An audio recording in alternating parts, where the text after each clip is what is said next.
dulu. Okay, kelas sales funnel iaitu berkaitan dengan cara untuk kita buat marketing lah. Okay, tapi sebelum tu saya nak info sekiranya tuan-tuan sudah ada mendapat SIM card dan telah diaktifkan SIM card tersebut, maka tuan-tuan sila dapatkan kredit luput 28 bulan itu dengan top up minimal RM30. Ataupun kalau nak lebih berbaloi, tuan-tuan top up lah dalam RM50 untuk dapatkan 20GB data dan juga 5 jam panggilan. Kalau tak habis panggilan tu pada bulan ni, jangan risau, dia akan carry forward. Tapi yang paling penting, nak kongsikan kepada anda SIM card XOX ini kredit luputnya selama 28 bulan.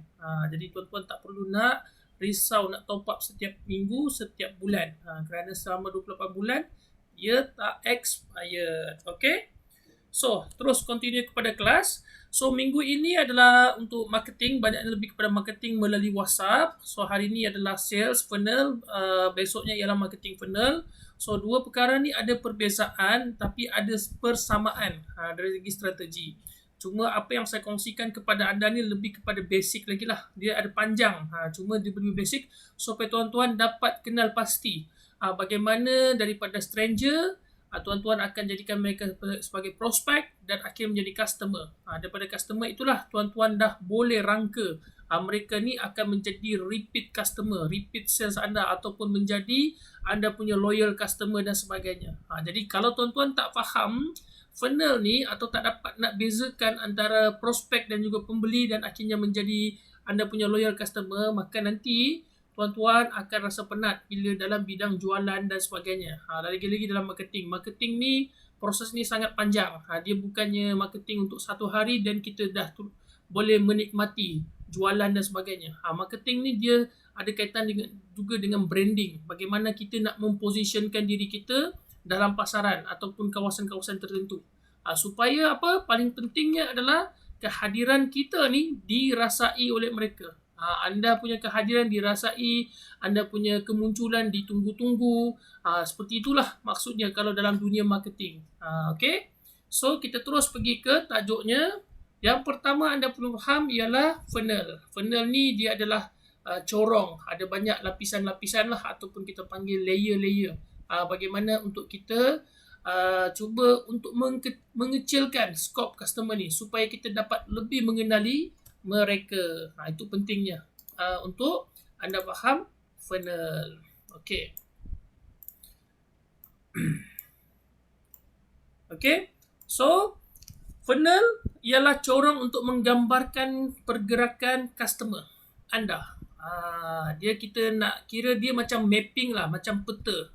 Daripada mana datangnya customer, daripada mana punca customer ni datang, lepas tu dia bergerak ke mana, dia suka berlegar-legar di mana, dia suka bersilaturahim ke, dia suka sembang santai di mana, dan akhirnya mereka ni akan jadi prospek dan bagaimana prospek pula akan jadi customer. Ini semua ni dia panggil sebagai funnel ataupun corong untuk kita tahu gambaran mereka ni bergerak daripada mana.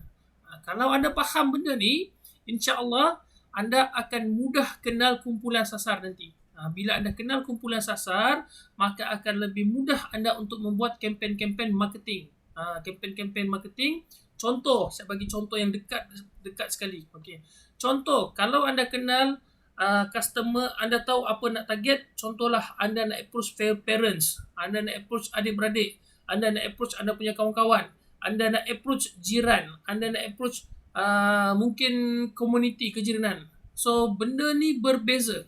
Dia punya pendekatan tu berlainan. Ada banyak persamaannya, tetapi bila kita nak closing mereka ni, dia punya cara nak close tu berbeza. Sebab apa? Sebab kita dah kenal kumpulan sasar kita.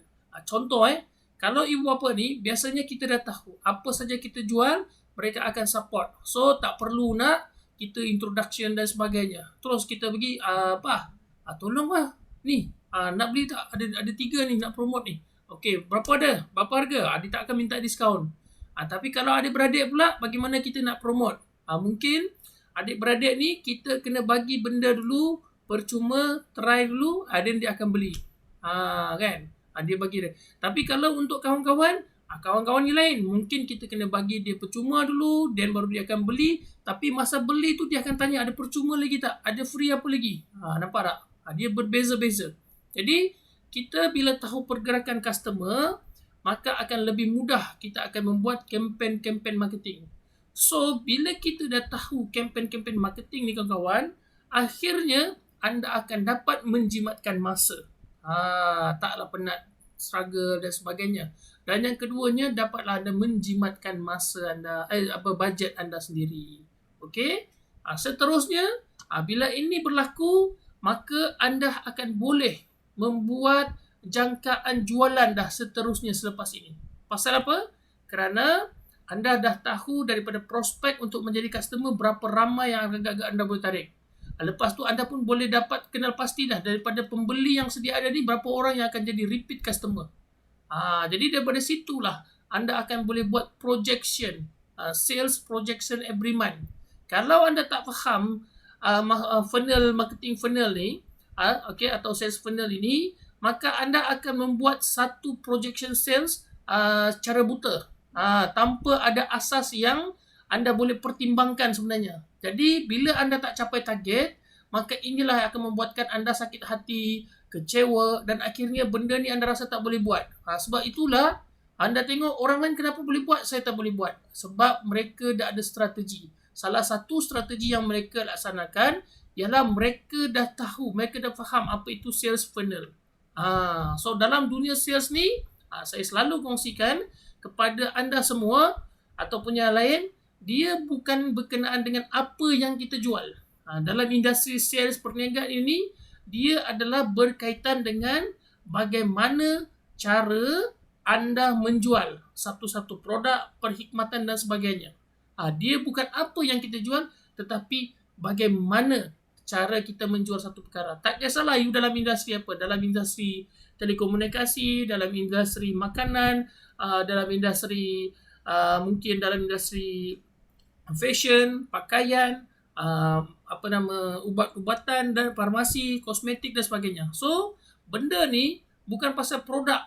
Dia ada kaitan dengan cara anda menjualnya. Lebih kurang, dia ada kaitan dengan strategi marketing, dan tapi dia juga ada kaitan dengan teknik anda mempromosikan benda-benda tersebut. So, dapat follow saya tak? Tuan-tuan. Kalau dapat follow, minta anda tekan 1. Kalau tak berapa pasti lagi, cuba tekan 2. Okey? Dan yang poin kelima saya boleh kongsikan, ini akan menepati hasil yang anda harapkan selepas ini. Okey? So, dapat follow saya, cuba tekan 1 supaya saya tahu anda berada bersama-sama saya setakat ini.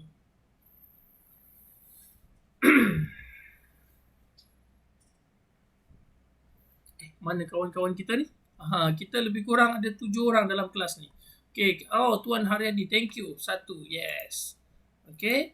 So dalam ni kita ada Tuan Haryadi, Tuan Julians, Tuan Pak Cik Ismail, Puan Rokia, Puan Syamsia, dengan 1 tu saya lah tu. Okay. So kita pergi ke yang berikutnya. Ni kita by proses satu-satu. Saya cuba bawakan anda untuk memahami lebih mudah lagi. Okay. So sales funnel adalah proses pergerakan jualan anda. Itu sebab dia panggil sales. Sales is jualan. So daripada stranger kepada pembeli. So di depan itu kalau anda perasan, dia ada stranger, dia akan jadi prospek, dia akan jadi customer, dan akhirnya customer akan jadi client. So bagaimana? Satu-satu kita kena faham dulu. Kalau anda tak faham siapa mereka ni, maka tak sukar untuk anda membuat strategi pemasaran. Okey, yang pertama, siapa dia stranger ataupun suspek. Suspek yang cuba anda untuk kenal pasti, yang ingin dijadikan sebagai prospek. Dia tak boleh kawan-kawan. You nak buat suspek tadi ataupun stranger terus jadi customer, dia bolehlah you buat kalau you ada satu skill kemahiran untuk closing mereka. Tetapi sebenarnya proses antara stranger ni menjadi customer, dia dipanggil in between tu dia dipanggil sebagai prospek. Sebab kalau kita terus menjual, di sinilah akan berlaku apa? You hanya akan jadi salesman selepas ini. asyik nak menjual. Akhirnya you penat dan you pun akan give up dan akhirnya benda ni bukan untuk you lah. Itu bisnes yang berkaitan tu lah. Sebab itulah pentingnya kita faham benda ni. Okey, pertama, siapa stranger? So, dia ni tak kenal kita, kita pun tak kenal dia. Of course lah, kita tak kenal dia tak kenal kita, itu adalah stranger. Kita tak kenal satu sama lain. Kita tak tahu pun siapa mereka, daripada mana dan sebagainya, dan dia pun tak pernah terfikir, terdetik, terbayang kita, dan dia tak pernah terfikir pun dia akan nak berjumpa dengan kita dan sebagainya. Tapi adakah benda ni akan coincident, berjumpa dengan tak sengaja? Tak juga. Bila you dalam sales, dia tak ada orang kata luck. Dia semuanya bergantung kepada strategi perancangan. So, benda tu bila you dah ada strategi, bila you ada perancangan dan strategi, maka kita akan mula untuk mendekati mereka-mereka yang kita ingin jadikan sebagai prospek dan juga customer. Itu penting. Dia kalau nak kata luck, yes, itu adalah bahagian daripada rezeki dan sebagainya. Tetapi dalam dunia sales, kita tak panggil dia sebagai luck. Dia semuanya adalah hasil rangkuman, cantuman ataupun gabungan you punya strategi. Barulah you akan mula untuk mendekati you punya kumpulan sasar ini. Sama ada dia prospek ataupun you punya customer. Itu yang penting kita kena tahu. Okay. So, strateginya apa? Macam mana kita nak buat? Okay, strateginya ialah kita kena buat satu kempen kesedaran. Sebab itulah banyak kalau kita perasan kerajaan buat program kesedaran. Tapi kita pun rasa macam boring aja program kerajaan ni. Boring je program awareness, kesedaran untuk jaga kebersihan, kesedaran untuk mungkin program kesedaran dilarang merokok dan sebagainya. Tapi sebenarnya awareness ni penting. Di sinilah untuk mula untuk kita mendapatkan perhatian mereka.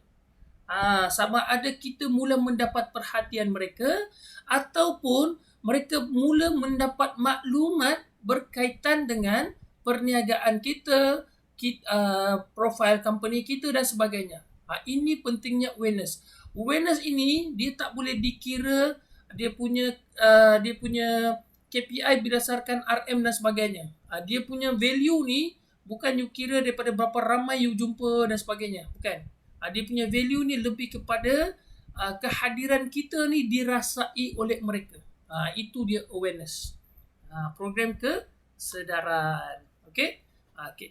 So, apa yang kita perlu buat apabila kita dah tahu pentingnya untuk kita menonjolkan diri kepada mereka ataupun pentingnya untuk kita mendapatkan perhatian kepada mereka ataupun pentingnya untuk mereka mula untuk menyelidiki, mencari, mengetahui kita.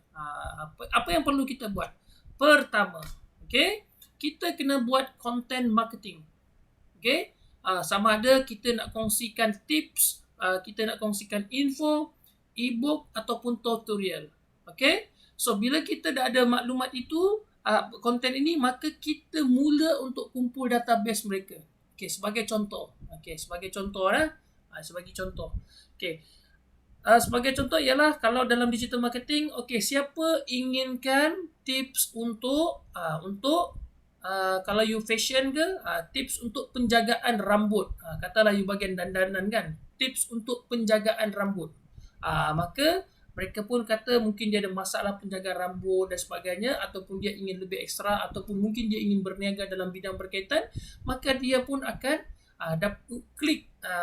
Katalah kita bagi link kan, dia akan klik. Ataupun cuba bagi link email, like FB anda dan sebagainya. Jadi anda akan type di situ, sila klik link berikut, sila follow FB berikut, sila apa saja yang berkaitan dengan anda punya perniagaan. Jadi di sini apabila dah mereka like dan sebagainya, PM mungkin, maka anda kena mulakanlah untuk kumpul nama, nombor telefon dan email mereka. Ini akan anda gunakan masa anda nak membina database anda. Bina dan urus database anda di kemudian hari. Inilah pentingnya. Nama-nama inilah yang akan anda jadikan sebagai prospecting selepas ini. Okey? Setakat ni dapat follow saya.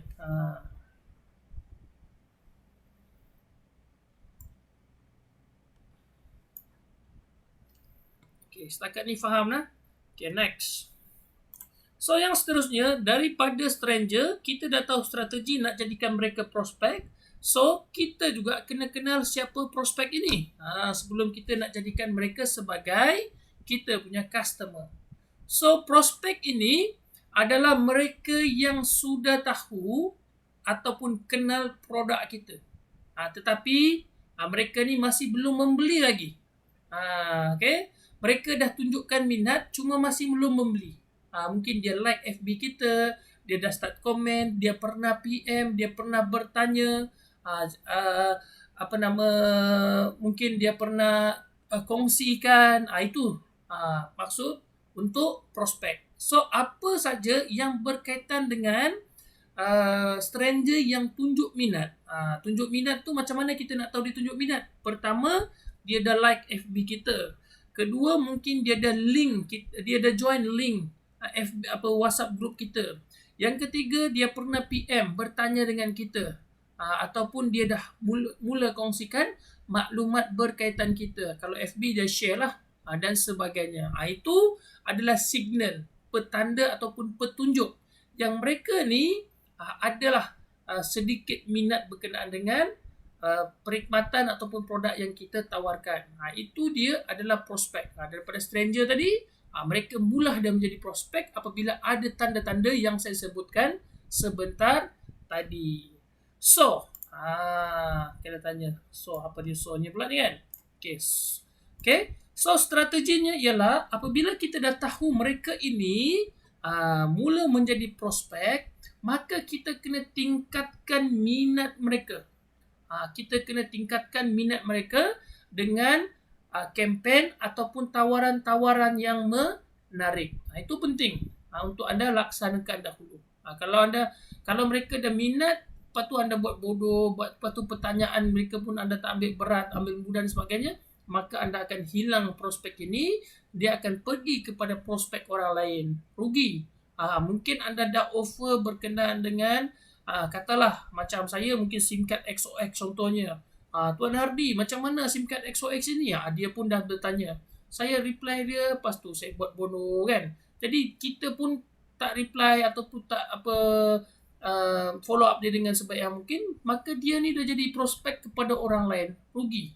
Daripada stranger, penat-penat kita buatkan dia jadi prospek, tetapi kita pula bagi ruang kepada orang lain untuk dapatkan kita punya prospek. Kan rugi. Kita dah buat campaign awareness tadi, tapi tak menjadi prospek kepada kita kerana kita tak follow up mereka. Jadi penting sangat kita kena tingkatkan minat mereka. Lepas tu kita kena buat tawaran-tawaran menarik. Jadi di sinilah kita perlu Kita perlu tingkatkan engagement. Okay? Lepas tu kita juga kena selalu berkongsi manfaat. Manfaat ini adalah benda yang berkaitan yang mereka inginkan dari segi meningkatkan kualiti hidup mereka dengan perkhidmatan yang kita tawarkan ataupun menyelesaikan masalah mereka dengan perkhidmatan yang kita tawarkan. Dua perkara ni, sama ada selesaikan masalah dia atau tingkatkan nilai dan kualiti hidup dia. Itu adalah benefit. Dan seterusnya, anda kongsikan juga dengan lebih kerap testimoni-testimoni mereka yang dah menggunakan perkhidmatan yang kita dah tawarkan. Kalau boleh biarlah real testimoni daripada anda. Janganlah you buat testimoni itu berlakon hanya untuk nak cari momentum. Kalau tanya saya tak galakkan seperti itu. Biarlah you bersusah payah, okay, ambil masa yang lebih untuk dapatkan first testimoni daripada you punya real customer. Sebab apa? Sebab itu adalah real feeling, real, orang kata testimoni yang tulen daripada you punya customer. So bila you dapat benda ini akan boleh menjadi lonjakan momentum anda selepas ini.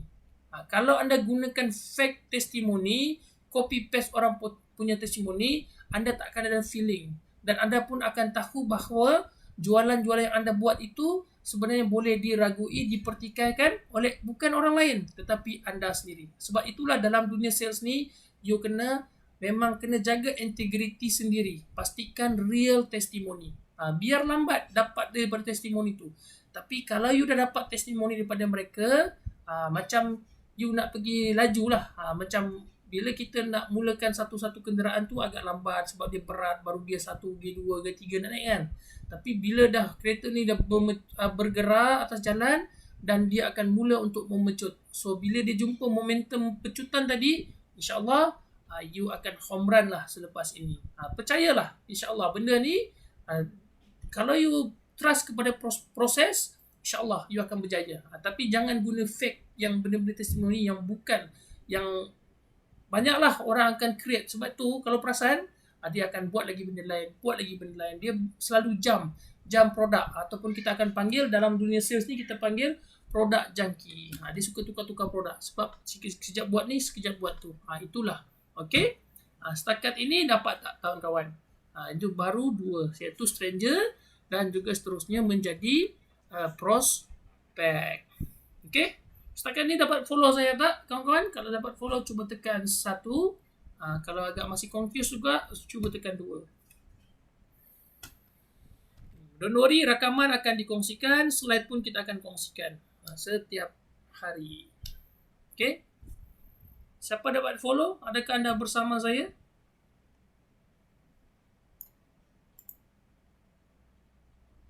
Okay, Puan Rokia dapat follow. Alhamdulillah. Thank you. Saya nak tengok you punya respon. Baru saya akan proceed pergi ke next. Terima kasih. Okay, next. Sekarang ini, apabila kita dah tahu prospek-prospek itu tadi, maka kita perlu tukarkan, jadikan mereka ini sebagai kita punya customer. Jadi sebelum itu, kita kena faham siapa mereka customer ini. Jadi kalau kita tak faham customer, maka prospek tadi, maka mereka ni tak boleh nak jadi customer. Jadi sebelum mereka menjadi customer, maka kita kena tahu apa dia customer.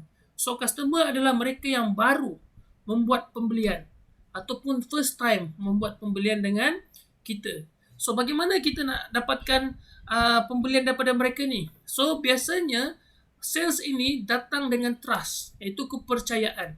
Sama ada dipercaya dengan produk ataupun dipercaya dengan kita. Sebab itulah kalau tanya saya, dalam dunia jualan ini, produk ini sebenarnya second element dalam sales. Elemen yang paling utama dalam sales ini ialah kita jual diri kita dulu.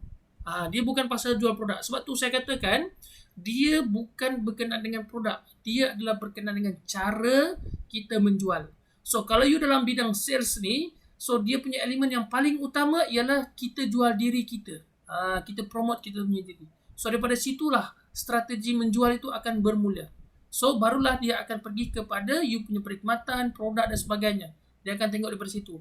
Sebab apa? So jualan ini memang sangat-sangat bergantung kepada trust. Trust itu ada banyak elemen juga. Okay, trust yang pertama ialah dia sokong anda kerana mungkin dia tengok anda dah banyak berusaha, rajin dan sebagainya. Dan dia kedua, dia sokong anda kerana mungkin dia hanya ingin memberi galakan. Itu pun trust. Sebab dia percaya anda ni seorang yang boleh untuk dia bantu. Sebab anda ni adalah jenis yang gigih, bekerja kuat dan sebagainya. So yang ketiga juga, dia trust anda, apa yang anda tawarkan itu menepati apa yang dia inginkan dan harapkan. So ini adalah proses yang paling penting dalam bila kita nak close customer. Dia bukan kerana kita power nak close saja, tetapi dia punya elemen tu dalam kepercayaan mereka tu kepada kita sebenarnya. Tetapi kawan-kawan, ada tetapinya.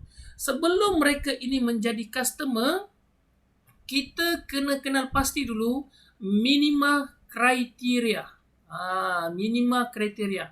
Apa dia minima kriteria? Minima kriteria ni maksudnya kita kena tahu dia punya kemampuan. Okay? Yang kemampuan untuk mereka ini dijadikan sebagai customer ataupun kelayakan minima untuk mereka menjadi customer kita. Sebagai contoh, kalaulah kita bahagian fashion rambut, bahagian gunting rambut dan sebagainya, apa minima kriteria yang perlu ada? Of course, minima kriteria ialah mereka kena ada rambut. Barulah kita boleh gunting rambut. Itulah maksudnya.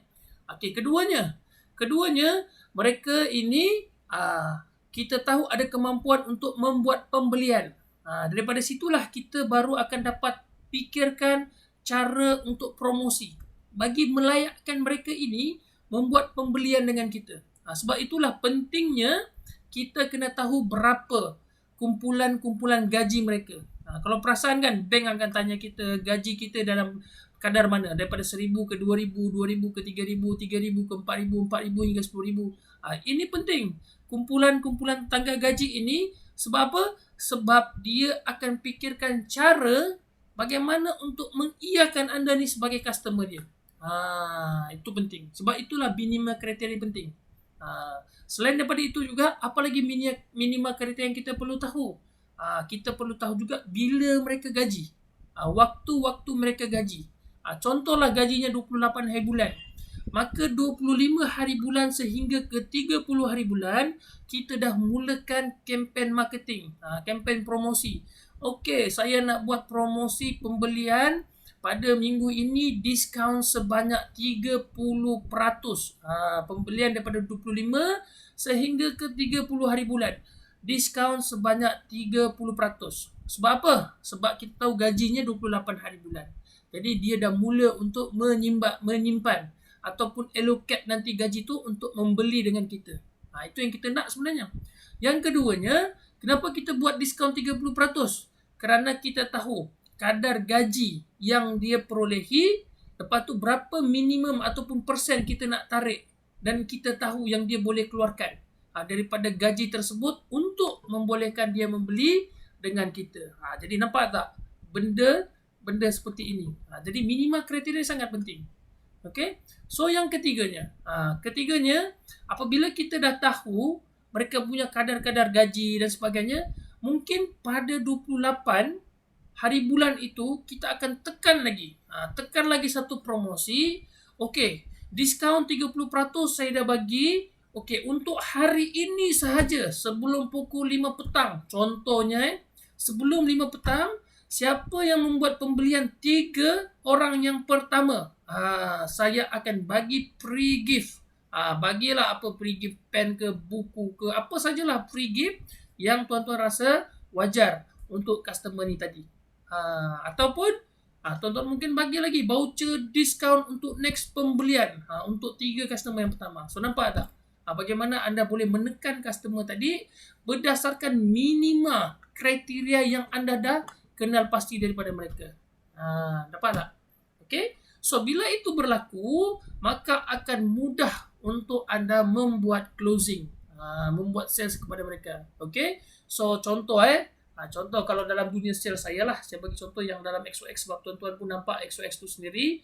Contoh, saya tahu dia ada 2 number, lepas tu satu pakai postpaid, satu pakai prepaid. Jadi kita buat promo lah. Okey, macam tuan ni pakai prepaid, kredit luput, selalu top up setiap bulan. Jadi minima kriteria tu ialah dia selalu top up setiap bulan second number. Maka kita nak jimatkan dia supaya tak perlu nak top up setiap bulan.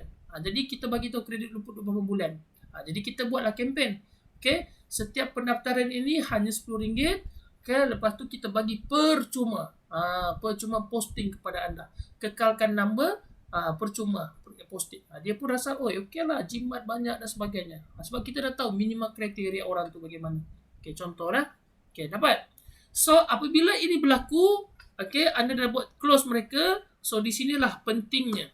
Customer ini, kita ingin jadikan mereka klien pula selepas ini.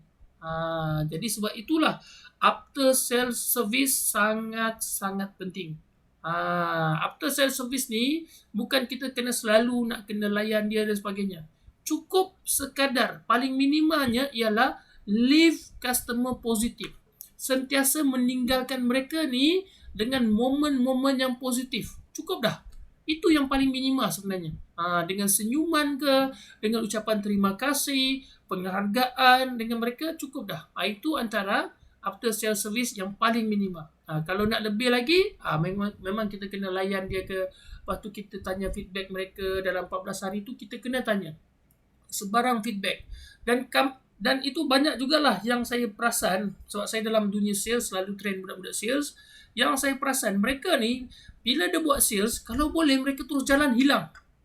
Sebab apa? Takut kena reject semula. Sebab bila orang tu dah beli, dia takut kena dapat komplain yang negatif. Maksudnya mereka takut untuk menerima rejection. Rejection yang kedua selepas sales ni tak sama dengan rejection yang sebelum sales. Rejection yang kedua ni berbeza sebab dia melibatkan integriti. Jadi kadang-kadang sebab itulah saya katakan apabila kita membuat closing, paling penting dalam elemen closing tadi apa? Trust. Tapi kalau kita banyak buat fake, testimoni pun bukan daripada kita dan sebagainya, inilah yang akan berlaku pada kita. After sales service, kita takut kena reject.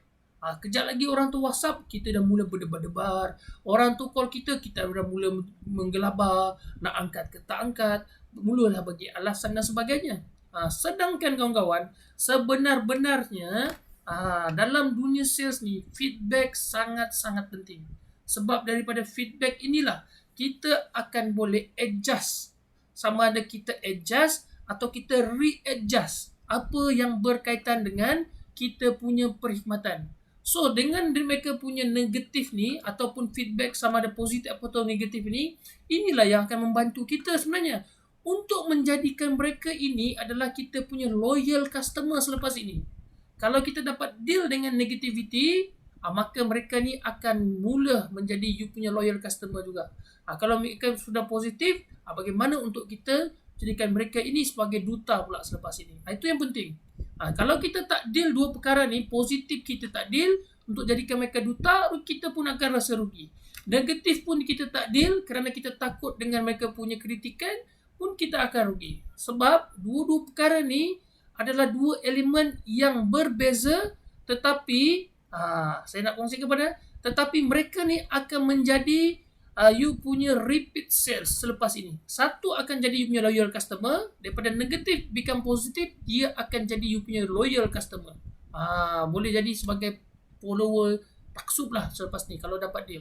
Yang kedua, mereka yang ada positif ini, kita kena jadikan mereka seolah-olah duta.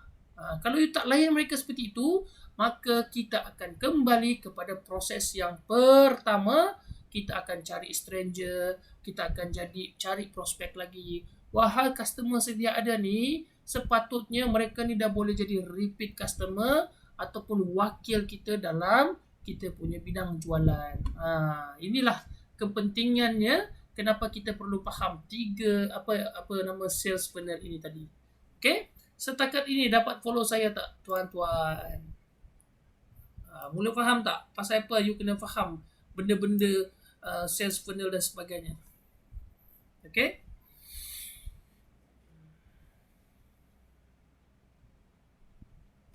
Okay, dapat follow. Jangan lupa isikan kehadiran untuk saya emailkan maklumat yang berkaitan. So, sekiranya tuan-tuan dah mula faham apa yang perlu tuan dah buat selepas anda close satu-satu customer, maka di sinilah tuan-tuan akan mula meraih pendapatan yang berganda-ganda dan dalam masa yang sama menjimatkan masa dan kos anda.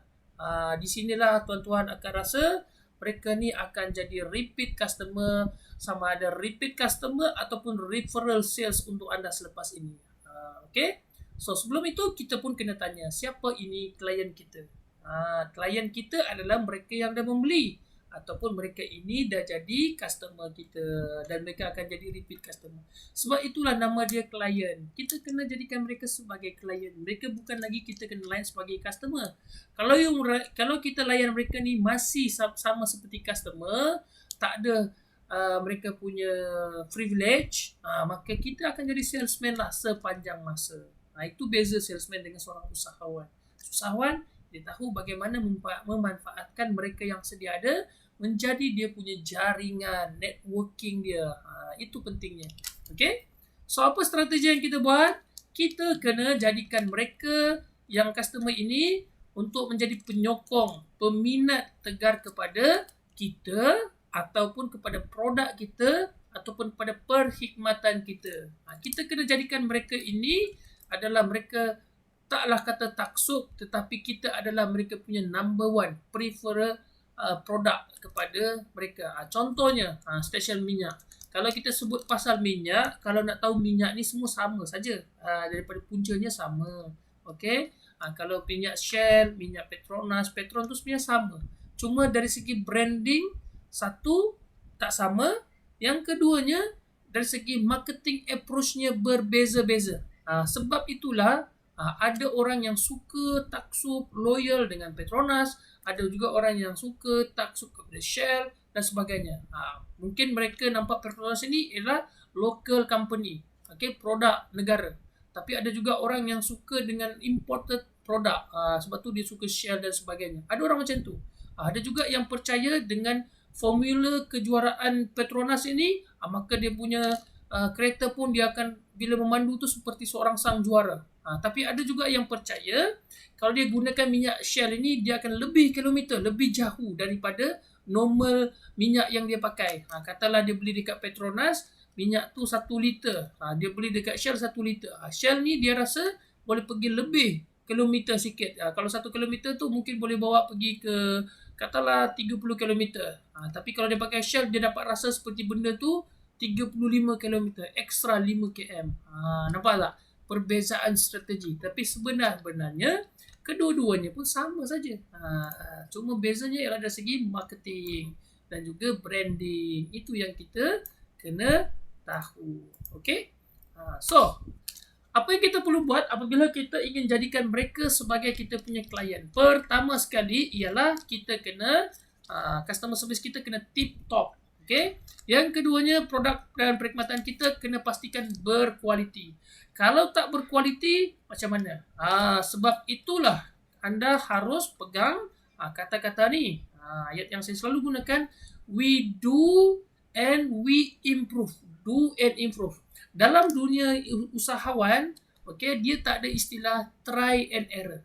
Kalau you nak guna istilah try and error, maka you takkanlah akan berkembang. You akan hanya jadi try and error sajalah. Sampai kesudahnya 10 tahun masih di tempat yang sama. Sebab bila kita menggunakan, because choice of words ni pun sangat penting sebenarnya dalam seorang usahawan.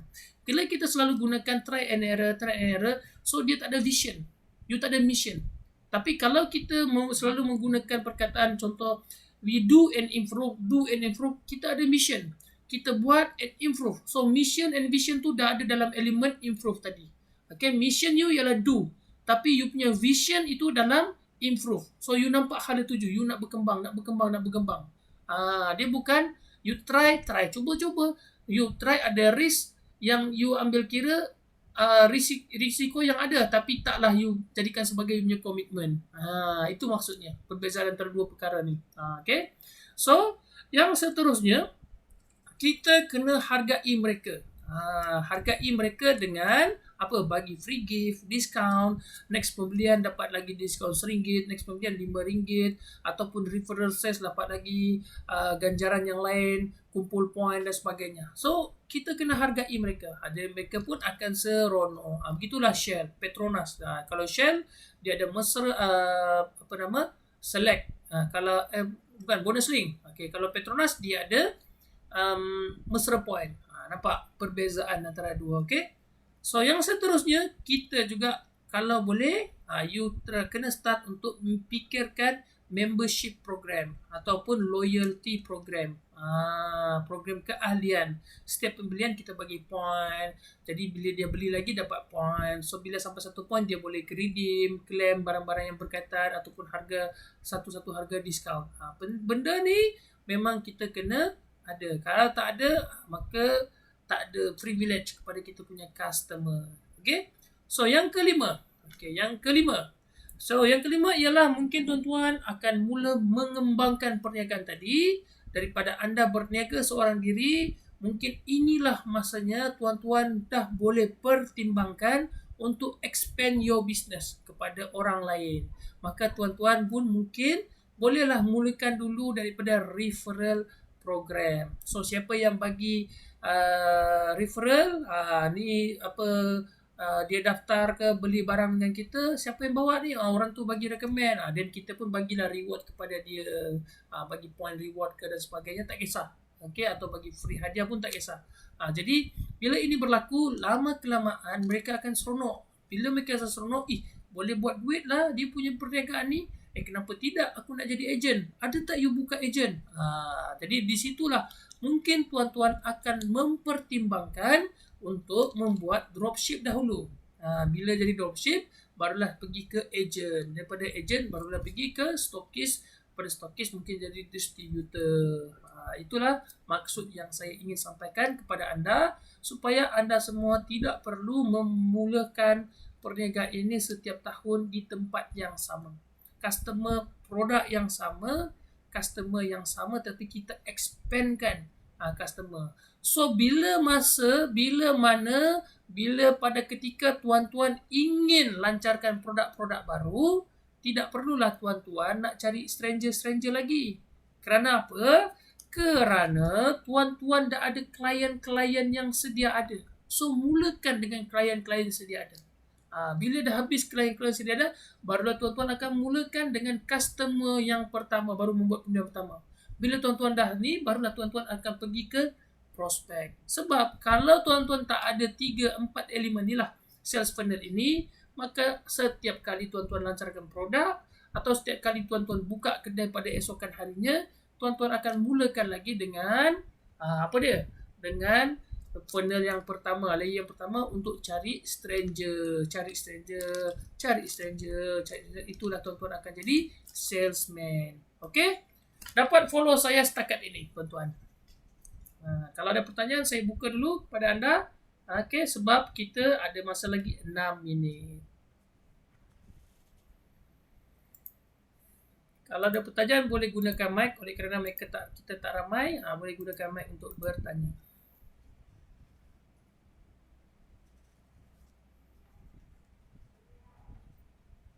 Okey, tuan-tuan, ada pertanyaan? Kalau tak ada, saya boleh proceed.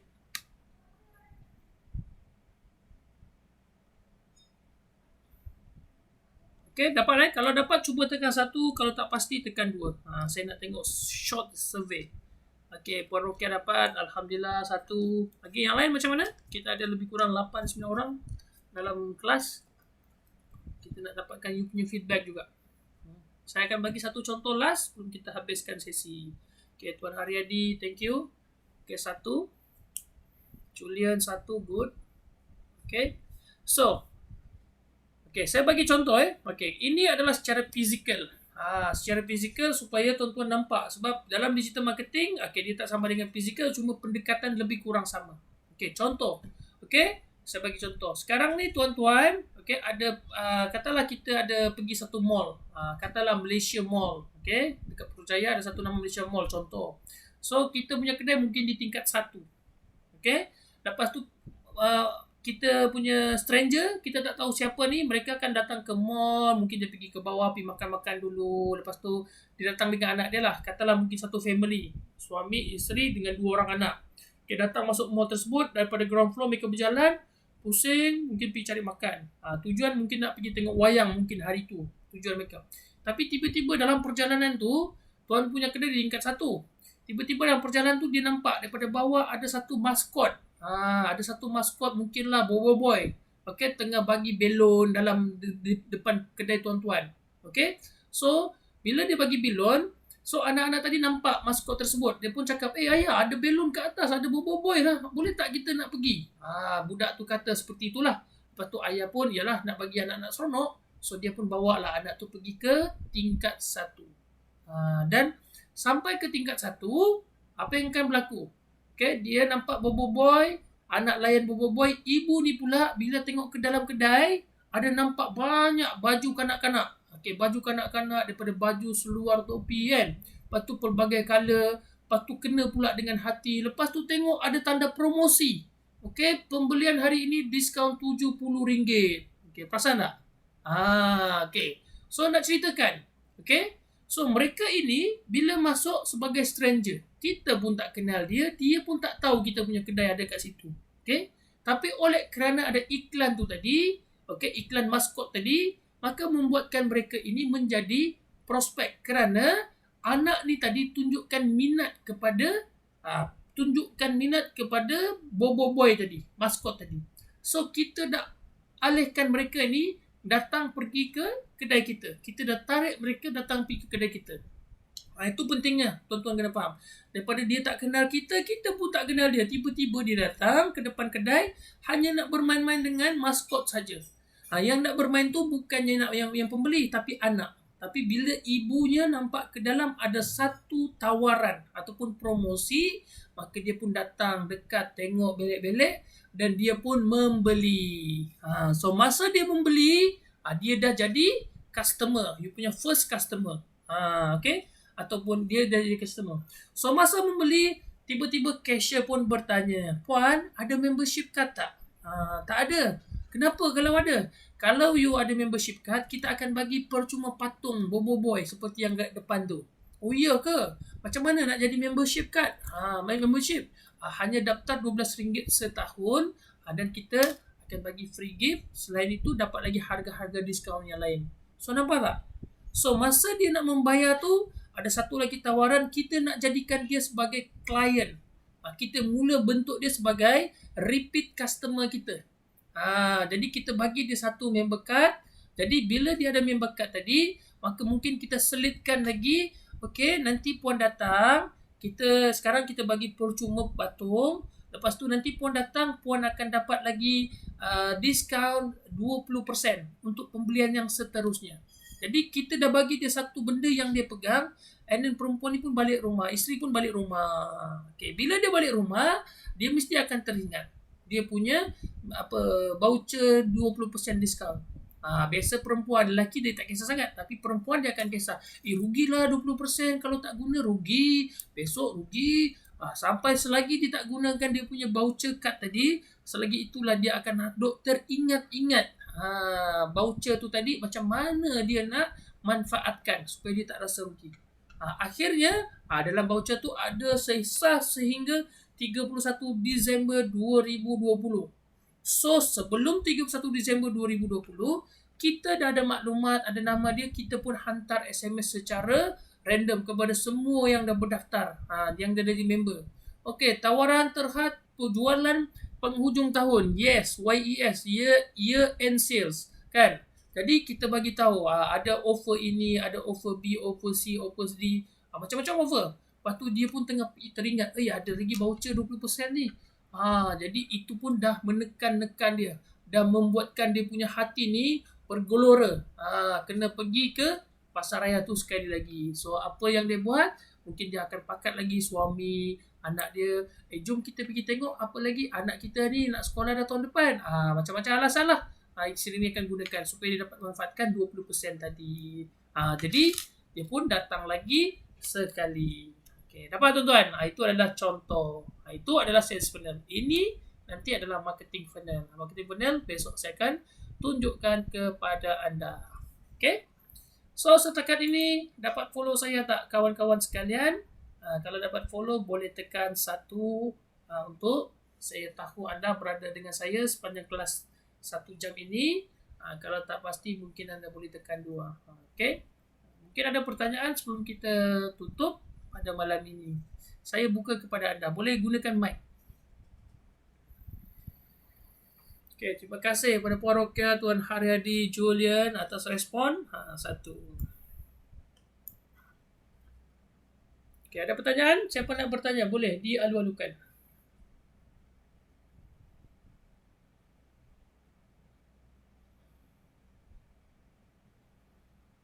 Okay, jika tak ada pertanyaan, tak apa. Nanti boleh simpan ataupun PM dengan admin anda nanti. Ya? Nak tanya. Boleh, Puan. Kalau macam tadi kan contoh dia untuk funnel tu kan. So yang contoh dia maskot apa semua tu, itu untuk kedai fizikal.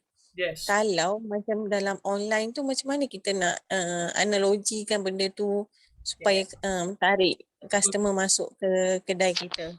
Okay, betul. Bagus. Okay, kalau kita menggunakan, katalah kita gunakan WhatsApp untuk berniaga kan. Okay, kita gunakan status. Status itu you gunakan dengan satu konten yang membuatkan mereka nak bertanya. Itu kalau, contohlah, kalau anda jual, katalah jual kek. Bila anda jual kek, so di situ dia punya maskot tu lah, lebih kurang you punya kek tadi. Kek-kek yang kita dah keluarkan lebih kepada aktiviti. Customer dah membeli 1 order, 2 order, 3 order, lepas tu you ambil gambar kek-kek dia. Itu pun dah boleh menjadi macam daya penarik untuk mereka. Kalau kita gunakan FB, lagi bagus. Kalau FB banyaknya kita akan gunakan live. live untuk tarik mereka. Live. Dia dalam digital marketing ni, dia punya konten itu sama ada kita buat konten kreatif ataupun kita gunakan live. Itulah cara untuk menarik mereka ni kepada kita punya perniagaan tadi. Nampak Wan? Dia kena buat event. Maskot tu sebenarnya event. Kalau perasan dalam slide tu, event tu sama ada kita buat game kan. Dekat kalau kita pergi pasaraya dia ada buat game. Game pertandingan, apa macam cabutan, ataupun ada artis, ataupun ada persembahan, ataupun apa nama maskot. Samalah. Kita kena ada satu event yang membuatkan mereka nak tengok event tu. Kita bukan menjual, tapi lebih kepada untuk bagi dia fun, dia seronok. Dia bagi dia untuk kita nak jamu mata dia daripada situ. So bila kita dah jamu mata dia tadi, barulah akan keluar menyisip tawaran-tawaran terkini, tawaran-tawaran promosi dan sebagainya. Sekarang ni kalau nak gunakan dalam keadaan sekarang ni, banyak orang suka gunakan TikTok. TikTok kan kita boleh dalam 3 second buat video kongsi kan. Lepas tu kita buat macam cerita sikit di hujungnya, baru dia akan bagi satu kata-kata promosi. Jangan lupa dapatkan ingin tahu, dia kurang macam tu. Dapat Puan? Okey, terima kasih, faham. Okey, so itu saja. Mungkin kalau tak ada soalan lagi, kita boleh tangguh perjumpaan kita malam ini. InsyaAllah besok kita akan berjumpa berkenaan dengan marketing funnel. Nanti insyaAllah juga cuma minggu depan saya nak bagi tahu kelas tak dapat diadakan kerana berada di luar kawasan. InsyaAllah pada minggu yang satu lagi kita akan continue kelas seperti biasa. Okey tuan-tuan, itu saja daripada saya. Terima kasih pada semua yang ada pada hari ini. Saya doakan anda semua dikurniakan kesihatan, keafiatan dan keselamatan dunia dan akhirat, dilindungi daripada COVID-19. Lagi-lagi di musim sekarang dah boleh merentas negeri, perjalanan sebagainya, harap jaga kesihatan, jaga jarak dan sebagainya. Saya doakan anda dikurniakan kejayaan dunia dan akhirat, keluarga sakinah mawaddah warahmah, kehidupan husnul khatimah. Okey, itu saja daripada kita tangguh dengan suatu as dan tasbih kafarat subhanallahumma wa bihamdika asyhadu an la ilaha illa anta astaghfiruka wa atubu ilaik. Bismillahirrahmanirrahim. Wal 'asri innal insana lafi khusr illa allazina amanu solihati wa tawassaw bil haqq. Okey tuan-tuan, terima kasih. Assalamualaikum.